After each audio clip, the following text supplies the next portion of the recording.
गोलोक के भीतर अत्यंत मनोहर ज्योति है जो परम आह्लादजनक तथा नित्य परमानंद की प्राप्ति का कारण है। योगी जन लोग एवं ज्ञान दृष्टि से सदा उसी का चिंतन करते हैं।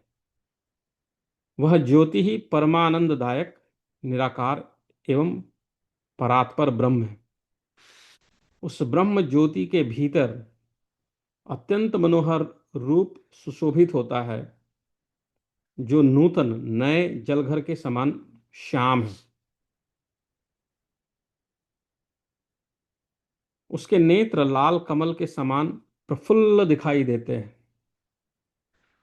उसका निर्मल मुख शरद पूर्णिमा के चंद्रमा की शोभा को तिरस्कृत करने वाला है, उससे भी सुंदर है।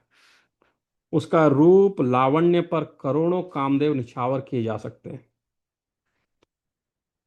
वह मनोहर रूप विविध लीलाओं का धाम है। उसके दो भुजाएं हैं, एक हाथ में मुरली सुशोभित है, अधरों पर मंद मुस्कान खिलती रहती है। उसके श्री अंग दिव्य रेशमी पीतांबर से आवृत हैं। सुंदर रत्नमय आभूषणों के समुदाय उसके अलंकार हैं। वह भक्त वत्सल हैं। उसके संपूर्ण अंग चंदन से चर्चित तथा कस्तूरी और कुमकुम से अलंकृत हैं। उसका श्री वत्स भूषित वक्षस्थल कांतिमान कौस्तुभ से प्रकाशित है। मस्तक पर उत्तम रत्नों के सार तत्व से रचित किरीट मुकुट जगमगाते रहते हैं।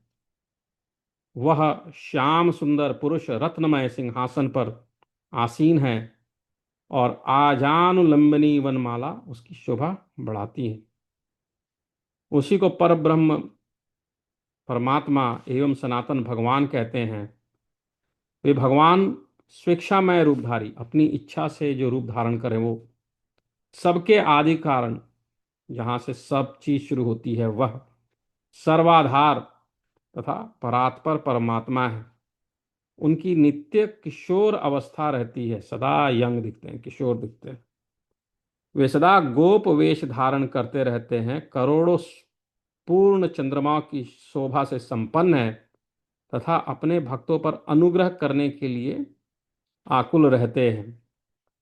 वे ही निरीह निर्विकार परिपूर्णतम तथा सर्वव्यापी परमेश्वर हैं तथा वे ही रास मंडल में विराजमान शांत चित्त परम मनोहर रासेश्वर हैं।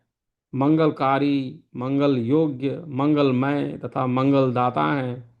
परमानंद के बीज, सत्य, अक्षर और अविनाशी, संपूर्ण सिद्धियों के स्वामी, सर्व सिद्धि स्वरूप तथा सिद्धिदाता हैं।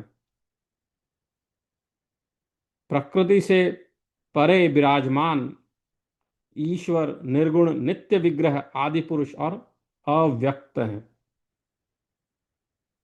बहुत से नामों द्वारा उन्हीं को पुकारा जाता है। बहुसंख्यक पुरुषों ने विविध स्तोत्रों द्वारा उन्हीं का स्तवन किया है। वे सत्य, स्वतंत्र, एक परमात्म स्वरूप, शांत तथा सबके आश्रय हैं। शांत चित्त वैष्णव जन उन्हीं का ध्यान करते हैं। ऐसा उत्कृष्ट रूप धारण करने वाले उन एकमात्र भगवान ने प्रलय काल में दिशाओं और आकाश के साथ संपूर्ण विश्व को शून्य रूप देखा। तो उन परमात्मा ने संपूर्ण विश्व को शून्य रूप में, तो सोचिए, शून्य के बारे में सोचने की, जो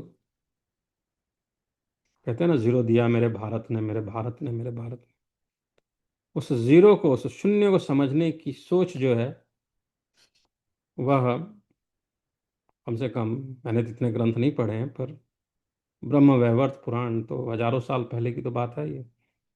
उसमें उस शून्य रूप में देखा, जहाँ कुछ नहीं है वहाँ शून्य है। वो शून्य को सोचने की और उसके बारे में बताने के लिए, क्रिएशन के बारे में।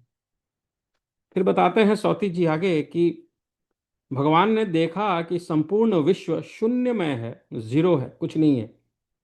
कहीं कोई जीव जंतु नहीं है, जल का भी कहीं पता नहीं है। सारा आकाश वायु से रहित और अंधकार से आवृत हो घोर प्रतीत होता है।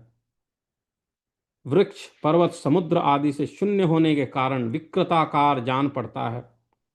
मूर्ति धातु शस्य और तृण का सर्वथा अभाव हो गया है। ब्राह्मण, जगत को इस शून्यावस्था में देख, शून्य वाली अवस्था में देख। ऐसा देखकर मन ही मन सब बातों की आलोचना करके दूसरे किसी सहायक से रहित एकमात्र स्वेच्छामय अपनी इच्छा से, प्रभु ने स्वेच्छा से अपनी इच्छा से ही सृष्टि रचना आरंभ की। तो भगवान ने कुछ नहीं देखा, शून्यता देखी, फिर उन्होंने सृष्टि की रचना शुरू की अपनी इच्छा से।